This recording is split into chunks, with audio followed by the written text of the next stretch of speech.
Ambassador Zekthara of the Vorthak Empire was having what humans might call a really bad day, though she wouldn't know that particular phrase since she was currently convinced that humans were little more than glorified space janitors with delusions of diplomatic grandeur. She stood in the pristine corridors of Diplomatic Station Harmony, which was about as harmonious as a symphony orchestra falling down a flight of stairs while someone played bagpipes in the background, watching her species' most precious cargo slowly waste away. The royal cubs of House Mordian were dying. Well, not dying exactly, but they were certainly putting on a spectacular performance of it that would make Broadway actors weep with envy. According to YouTube analytics, 98% of viewers are not subscribed. That's a huge number. By subscribing the channel that is completely free, you'll help support the channel and never miss fresh content. The three younglings, each no bigger than a human child, but infinitely more important according to galactic law and their own inflated sense of self-worth, had refused every delicacy, every carefully prepared meal, every nutritional supplement that the station's finest chefs could produce. For 6 days now, they'd turned their elegant snouts up at offerings that would make a Michelin-starred restaurant weep with envy and possibly file a lawsuit for inadequacy. Perhaps, suggested Chief Culinary Officer Blenth, his forearms ringing nervously like he was trying to start an invisible campfire, if we tried the crystallized moon fruit with essence of nebula mist, garnished with stardust and served on plates made from compressed time itself? Zekthara's violet fur bristled with the kind of frustration usually reserved for tax audits and furniture assembly instructions. They've rejected moon fruit 17 times, Blenth, along with starberries, nebula nectar, quantum quinoa, temporal tomatoes, interdimensional ice cream, and everything else in your apparently useless repertoire that sounds like it was named by a committee of pretentious food critics having a collective stroke. The cubs lay in their luxury suite, looking remarkably like very expensive, very stubborn throw rugs that had been blessed by ancient alien gods and subsequently developed attitude problems. Their breathing was shallow. Their usually lustrous fur had lost its shine like a sports car that hadn't been waxed in months, and their parents, the Duke and Duchess of Mordian, were sending increasingly frantic subspace messages demanding updates that Zekthara really didn't want to provide. The kind of messages that started with polite inquiries and would inevitably escalate to threats involving orbital bombardments and strongly worded diplomatic protests. Your Excellency, Blenth ventured again, apparently having missed the memo about knowing when to quit while you're behind. Perhaps we should consider that they're simply homesick. Young Vorthak often refuse food when separated from familiar environments. It's a documented psychological response that, "These are royal cubs," Zekthara interrupted, as if the word royal somehow contained magical nutritional properties and could solve problems through sheer aristocratic willpower. They cannot simply be homesick like common children who cry when their favorite blanket is in the wash. There must be something else, something we're missing, some cosmic conspiracy or ancient curse that... What they were missing, unfortunately, was currently 3 levels down in the station's less prestigious quarters, complaining loudly about the quality of the coffee while performing minor miracles with military-grade food substitutes. Lieutenant Marcus Chen of the Terran Diplomatic Corps was having his own version of a bad day, which mostly involved paperwork that seemed to reproduce when he wasn't looking. Terrible coffee that could strip paint and probably violated several interstellar treaties, and the growing suspicion that nobody actually read his carefully crafted reports about human-alien cultural integration challenges. He'd been stationed on Harmony for 8 months now, and in that time, he'd mostly dealt with minor trade disputes that usually boiled down to, your stuff costs too much, lost luggage complaints that invariably involved someone's pet being mistakenly shipped to a mining colony, and the occasional drunk Andromedian who thought the waste disposal chutes were some kind of revolutionary transportation system designed by forward-thinking engineers. "I'm telling you, Rodriguez," he was saying to his fellow lieutenant while stirring what could generously be called coffee if you squinted and had suffered recent head trauma. These alien diplomats act like we're invisible half the time.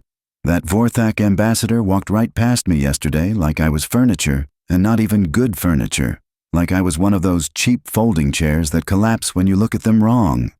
Lieutenant Elena Rodriguez, who had the uncanny ability to make even military rations taste edible through what Chen suspected was either advanced chemistry or actual witchcraft, was currently performing miracles with a packet of something labeled beef stew.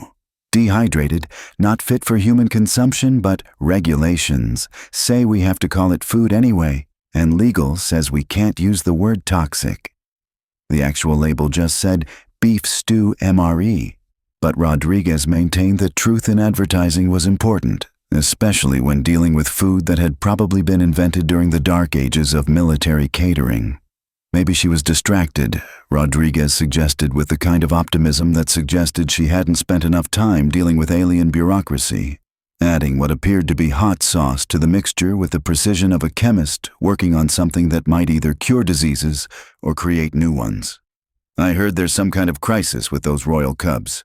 Third shift mentioned something about them not eating, and you know how gossip travels on this station. By tomorrow, it'll be a story about alien cubs being possessed by ancient food. Demons? Chen nearly choked on his coffee, which was arguably an improvement since it distracted him from the taste. Not eating? How is that our problem? We're human diplomats, not alien pediatric nutritionists.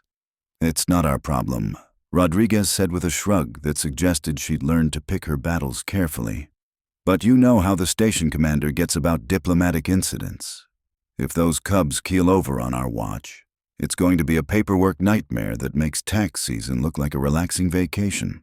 Harrison will probably make us fill out forms about the forms we need to fill out about the incident reports. She had a point that was unfortunately both valid and terrifying. Commander Harrison had made it very clear during their orientation that their job was to maintain the lowest possible profile, while somehow also being prepared for any conceivable crisis, up to and including alien invasion, diplomatic emergencies, and coffee shortages. It was the kind of contradictory order that only made sense to career military officers and people who designed instruction manuals for products that came with warnings not to eat them. Besides, Rodriguez continued, tasting her creation and nodding approvingly like a chef who just discovered a new way to make cardboard palatable. Kids are kids, right? Even alien royal kids who probably have their own servants to tie their shoes and cut their food into fun shapes. Remember when my nephew refused to eat anything but chicken nuggets for 3 months?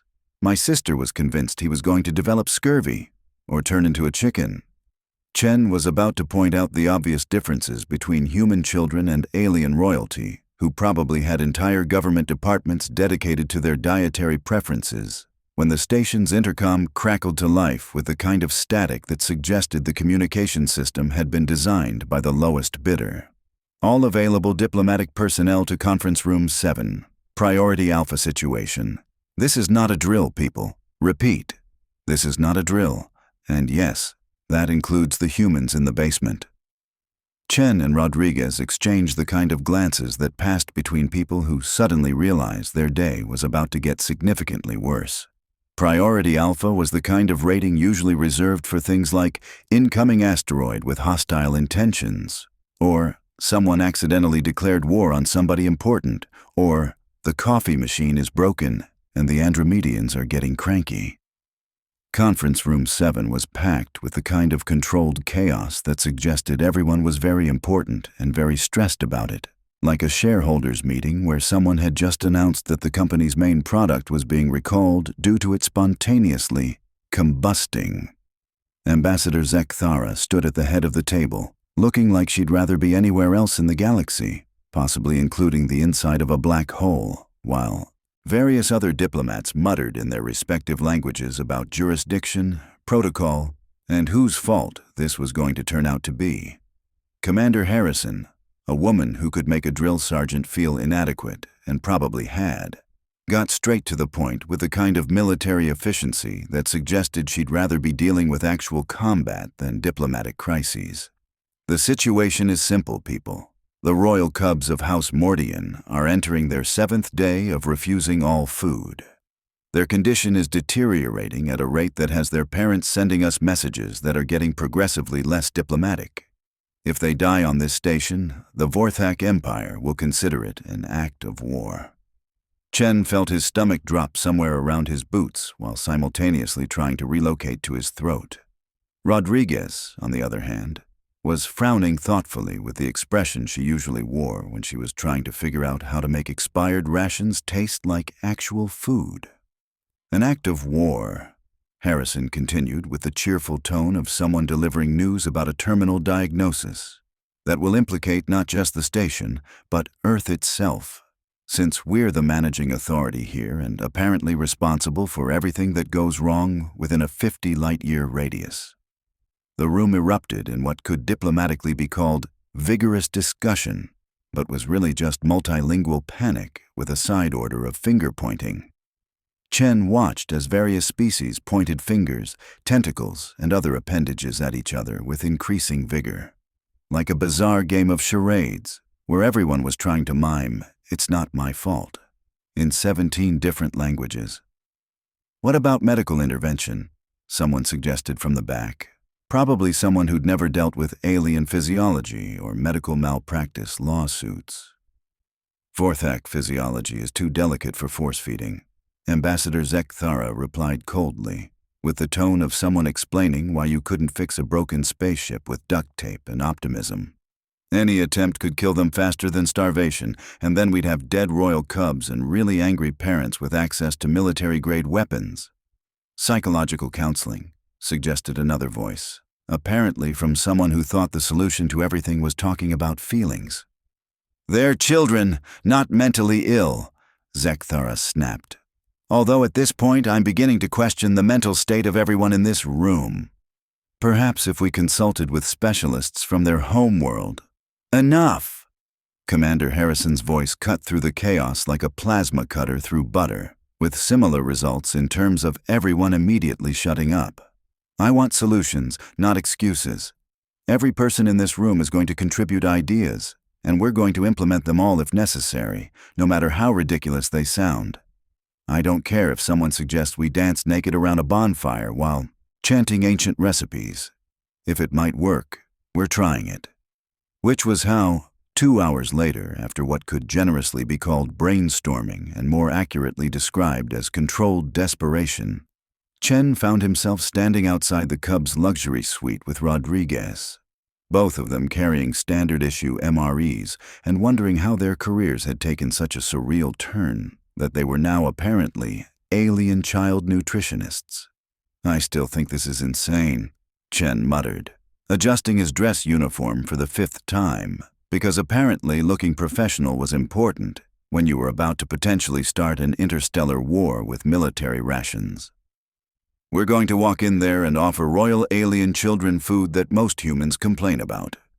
Insane ideas are the only ones left," Rodriguez replied cheerfully with the kind of optimism that suggested she either had complete confidence in her plan or had completely lost her mind. "Besides, what's the worst that could happen?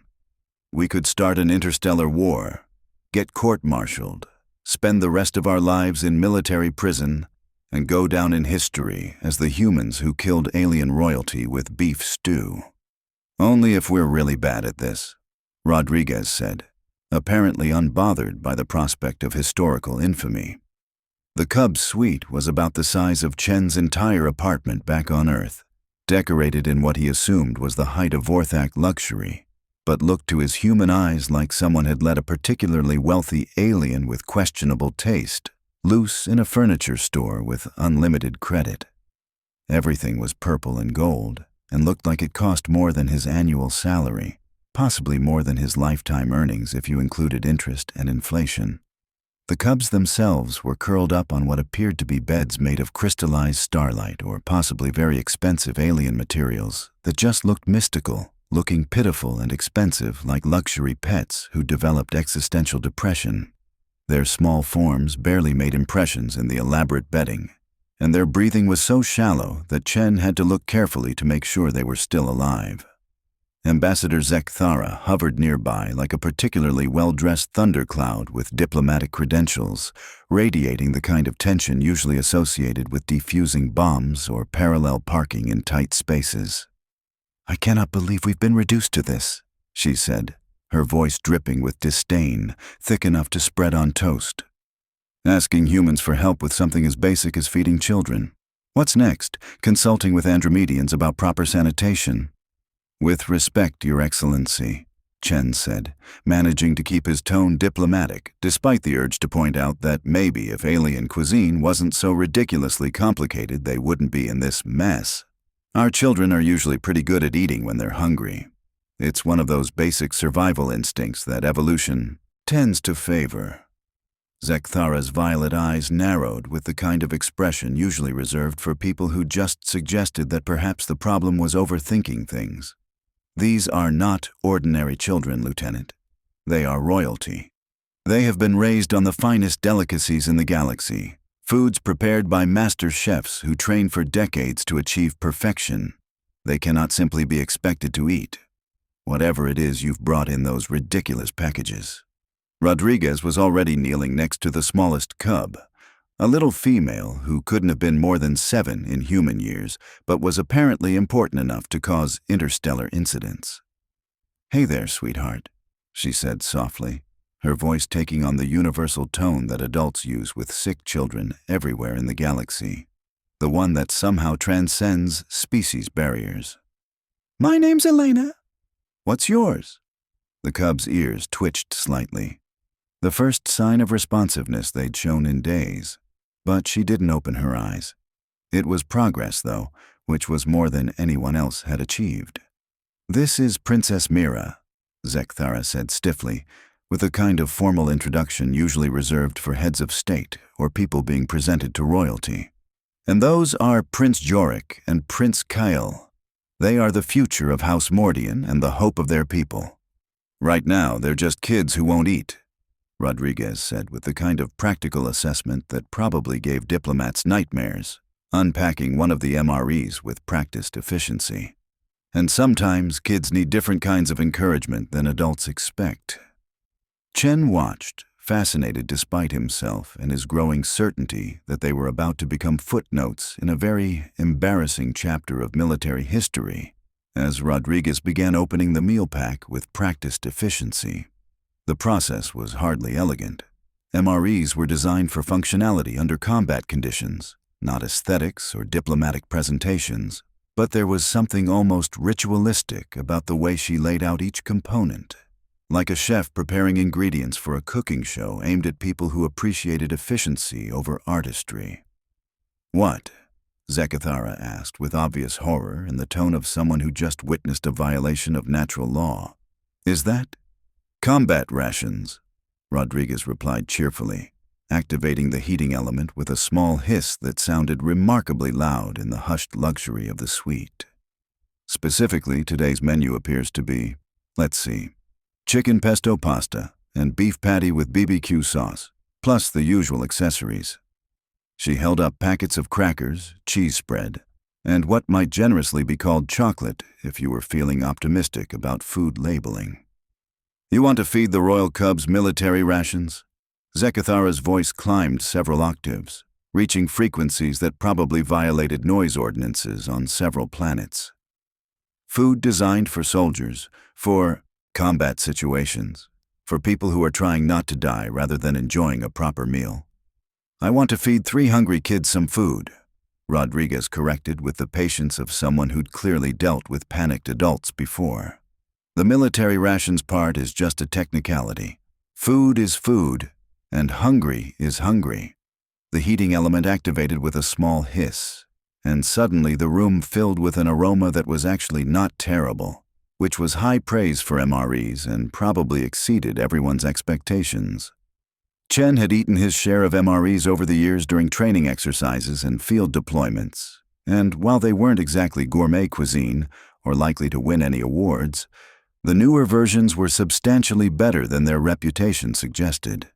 They'd come a long way from the dark days when soldiers joked that the meals were designed to be equally unpalatable whether eaten hot or cold. something remarkable happened. Princess Mira's nose twitched. Not much, just a small movement. But in the context of 6 days of complete unresponsiveness, it might as well have been a symphony orchestra. Then Prince Jorik cracked open one golden eye, peering at the strange human and her mysterious packages with the kind of curiosity that suggested his survival instincts hadn't been completely overwhelmed by royal protocol. Prince Kale actually lifted his head, which was more movement than he'd shown since the hunger strike began. Impossible, Zekthara breathed, staring at the cubs like they'd just performed actual magic. Rodriguez grinned with the satisfaction of someone whose ridiculous plan was actually working, and kept working, stirring the pasta and laying out crackers with cheese, spread with the kind of casual efficiency that made it look effortless. She opened a packet of what claimed to be fruit drink but looked like industrial coolant mixed with food coloring, and began humming softly under her breath, some tune that Chen didn't recognize, but that seemed to fill the space with a warmth that had nothing to do with the heating elements. "The secret," she said, glancing at Chen with the expression of someone sharing professional knowledge, "isn't the food. It's making it feel like an adventure instead of a chore." She was right, Chen realized with the kind of clarity that usually came too late to be useful. There was something about the informal, almost campfire-like atmosphere Rodriguez was creating that was completely different from the formal, ceremonial approach everyone else had tried. Instead of treating the cubs like precious artifacts who needed to be carefully maintained and preserved, she was treating them like kids. Like small people who might respond to inclusion and curiosity rather than ceremony and protocol. "Who wants to try something that actual space explorers eat?" Rodriguez asked the cubs directly, completely ignoring Zekthara's sharp intake of breath and the kind of diplomatic protocol that usually governed interactions with royalty. Prince Kyle, apparently the boldest of the three, or possibly just the hungriest, sat up completely for the first time in days. "Space explorers?" "Absolutely," Rodriguez said with complete sincerity and the kind of enthusiasm usually reserved for describing epic adventures. "This is the same food that human crews eat when they're months away from any planet, exploring new star systems and having adventures in places where nobody has ever been before. It's designed to keep you strong and healthy, even in the most dangerous places in the galaxy, when you can't go to a restaurant or call for takeout."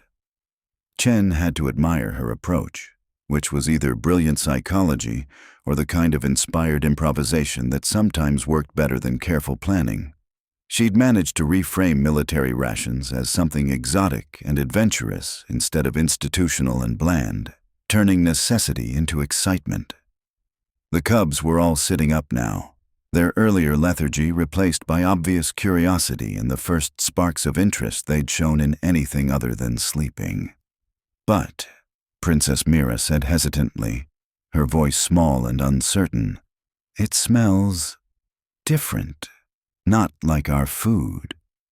"Different can be good," Rodriguez said gently, offering her a spoonful of the pasta with the patience of someone who understood that small steps were still steps forward. "How do you know if you like something if you never try it? Some of the best things in the universe are different from what we expect." Mira looked at the spoon, then at Zekthara, who was standing frozen like someone had turned her into a very expensive statue with excellent posture, then back at Rodriguez, who was smiling encouragingly without pushing or demanding. And she took a bite. The silence in the room was deafening, the kind of quiet that preceded either celebration or catastrophe. Chen held his breath. Rodriguez watched hopefully, and Zekthara looked like she might faint or possibly spontaneously combust from stress. The other two cubs watched their sister with intense fascination, as if she were conducting a scientific experiment that might determine the fate of the universe. Mira chewed thoughtfully, her expression serious and concentrated, swallowed carefully, and then said the words that would probably be referenced in diplomatic history books for the next century. "It's good." Chaos erupted, but it was good chaos, the kind that came from relief and surprise rather than panic. Prince Jorik immediately demanded his own spoonful with the kind of enthusiasm that had been missing for days, while Prince Kale wanted to know if all human food tasted like this and whether there were other flavors. Rodriguez, clearly in her element and probably enjoying herself more than she should have been, began distributing portions while explaining the finer points of MRE preparation with the enthusiasm of a teacher who'd found engaged students. "The trick with the cheese spread," she was saying, while the cubs hung on her every word like she was revealing the secrets of the universe, "is to mix it with the crackers while it's still warm from the heating element. The heat makes it spread better, and your mouth thinks the crackers taste fresher. And this chocolate bar isn't actually chocolate. It's some kind of chocolate-flavored food product that was probably invented by people who'd heard chocolate described but never actually tasted it. But if you eat it with a fruit drink, your brain gets confused and thinks it tastes better than it actually does." The cubs hung on her every word, eating with an enthusiasm that made Zekthara's earlier panic seem not just absurd, but almost insulting to their intelligence. They asked questions about Earth, about human space travel, about what other kinds of food humans ate when they weren't exploring. Rodriguez answered them all with the kind of patience that suggested she'd dealt with curious children before and actually enjoyed it. "Why do humans eat this when they're far from home?" Prince Jorik wanted to know, apparently having decided that understanding human psychology was important. "Because sometimes," Rodriguez said, her voice taking on a more serious tone that suggested she was sharing something genuinely important. "When you're doing something important, something that matters, you can't always have perfect food. But you can have food that keeps you strong and reminds you that someone cared enough to make sure you wouldn't go hungry, even in the middle of nowhere." Chen felt something tighten in his chest at the simple sincerity of her answer. The way she'd managed to find profound meaning in something as mundane as military rations. There was something genuinely moving about watching these alien children discover that food could be about more than just luxury or perfection, that it could be about care, practicality, and connection between people who might never meet but still looked out for each other. "This is," Zekthara began, then stopped, apparently unable to find words adequate for what she was witnessing. "This is kids being kids," Chen said quietly, watching Princess Mira carefully examine a cracker before deciding it met her approval. "Even royal kids." By the time the cubs had finished their first full meal in a week, they were chattering excitedly about everything from human spaceships to the ingenious design of MRE heating elements, their earlier lethargy completely replaced by the kind of enthusiasm that only well-fed children could maintain. Princess Mira had claimed the chocolate bar as her favorite discovery, while the princes were fascinated by the efficiency of the packaging and wanted to know if humans always made their food so convenient. "When we get home," Prince Kyle announced with the certainty of someone making important plans, "I want to tell Father about Space Explorer food. And I want to know if our kitchens can make food like this." "He probably won't believe you," Rodriguez said with a grin that suggested she understood exactly how adults would react to this story. Adults sometimes have trouble believing that the best solutions can be the simple ones. Later, after the cubs had been settled back into their beds, this time for actual sleep rather than dramatic starvation, Chen and Rodriguez found themselves in the corridor with a thoroughly bewildered Vorthak ambassador, who looked like she was reconsidering everything she thought she knew about humans, children, and the universe in general. "I don't understand," Zekthara said, shaking her head with the expression of someone whose worldview had just been fundamentally challenged. "How did combat rations succeed where the finest cuisine in the galaxy failed? How did two humans with military food accomplish what teams of master chefs could not?" Rodriguez shrugged with the kind of casual wisdom that came from experience. "Kids don't care about fine cuisine, Your Excellency. They care about stories, adventures, and feeling included in something bigger than themselves. All those fancy meals you were offering? They probably felt like medicine or punishment, something they had to endure. But sharing a meal with someone who treats you like a person instead of a precious object, that's different. But the nutritional content, surely military rations cannot compare to carefully prepared, is actually pretty good, Chen interrupted, deciding this was important enough to risk diplomatic protocol. MREs are designed to keep people healthy under extreme conditions, sometimes for weeks at a time. They might not be gourmet, but they're balanced, complete, and they work. Zekthara was quiet for a long moment, processing this information and probably having to reconcile it with everything she'd been taught about humans and their supposed limitations. Finally, she said, "I may have underestimated humans." "Most species do," Rodriguez said cheerfully, apparently unbothered by casual xenophobia. "We're used to it. It comes with the territory of being the new species in the neighborhood. But how do I explain this to their parents? How do I tell the Duke and Duchess that their children were saved by military rations, by food designed for soldiers?" Chen and Rodriguez exchanged glances that conveyed several conversations worth of understanding. "Maybe," Chen suggested carefully, "you don't lead with that part. Maybe you focus on how human diplomatic specialists used innovative nutritional solutions to address a complex cultural adaptation challenge." Zekthara's eyes widened slightly with what might have been the beginning of appreciation for human diplomatic creativity. "That's actually quite clever. Diplomacy is half problem-solving and half creative writing," Rodriguez added with a wisdom that suggested she'd learned this lesson the hard way. "The trick is knowing which half to use when." The crisis, as it turned out, had a happy ending that satisfied everyone except the station's paperwork requirements, which somehow multiplied rather than diminished despite the successful resolution. The cubs continued eating human rations with enthusiasm, supplemented by carefully selected items from their traditional diet. Their parents, when they arrived 3 days later, were initially horrified and then grudgingly impressed when they saw their children healthy, happy, and full of stories about their adventure with the space explorers who shared their food. Duke Mordian, an imposing figure who looked like he could intimidate a small moon and probably had during his military service, had pulled Chen aside during the formal reception. "Lieutenant," he had said, his voice carrying the kind of authority that moved mountains and reorganized solar systems, "my children tell me you and your colleagues saved their lives." "We just shared our lunch, Your Grace," Chen had replied, because sometimes the truth really was that simple, even when it sounded inadequate. Indeed. The Duke had studied him for a moment with eyes that seemed to catalog everything from his posture to his probable psychological profile. "You know, for decades we've heard stories about human ingenuity, about your species' remarkable ability to find simple solutions to complex problems. I always assumed they were exaggerated. And now I'm wondering what other assumptions I should be reconsidering." The formal diplomatic conclusion was that the incident had been a successful example of interspecies cooperation and cultural exchange that would serve as a model for future diplomatic challenges.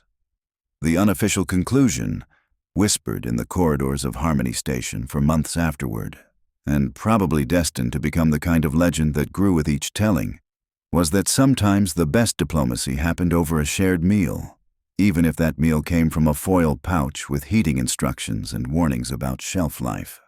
Rodriguez received a commendation and a request from the Vorthak Empire for a comprehensive guide to human field nutrition, which she was apparently taking seriously enough to research the cultural implications of military rations across different human societies. Chen got promoted to senior liaison, a position that mostly involved explaining human behavior to confused aliens and vice versa, which turned out to be surprisingly similar to his previous job, but with better pay and more interesting problems. And the royal cubs.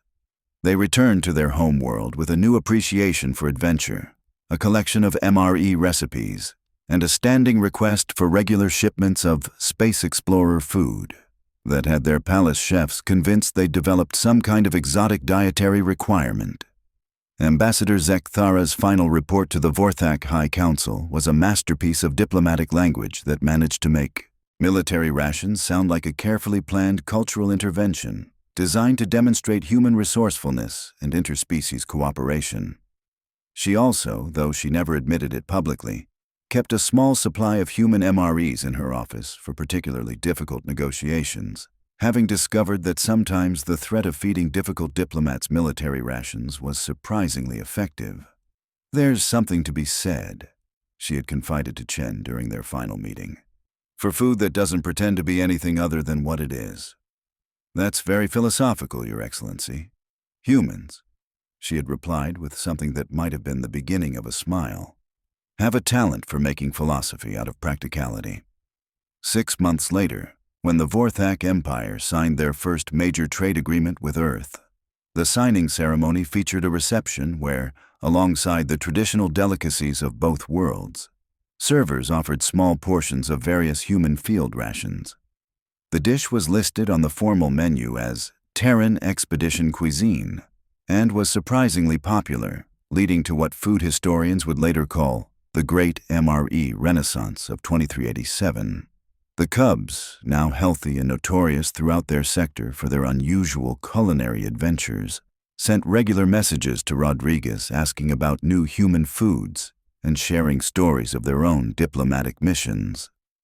Princess Mira had become particularly fascinated with the concept of comfort food and was working on a scholarly paper about the psychological implications of military nutrition that was apparently destined to revolutionize alien understanding of human psychology. "You know what the funny thing is?" Rodriguez had said to Chen as they watched the news coverage of the trade signing. "All we did was treat some kids like kids instead of like tiny adults. But somehow that turned into a major diplomatic breakthrough." "Maybe," Chen had replied. "That says something about how complicated we make things that should be simple. Or maybe it says something about how powerful simple kindness can be when nobody expects it." They were both right, of course. In the grand sweep of galactic history, the incident would be remembered as the moment when humanity's reputation shifted from useful maintenance species to surprisingly effective diplomatic partners. But for the people involved, it was simpler than that. It was the day when some hungry kids got fed, some adults learned not to overthink everything, and the universe got a little bit smaller and more connected. And really, when you got right down to it, that was what the best diplomacy was all about. Helping people understand that despite all their differences, they weren't so different after all. They all wanted to be safe, fed, understood, and treated with basic dignity, even if sometimes it took combat rations to figure that out. The end.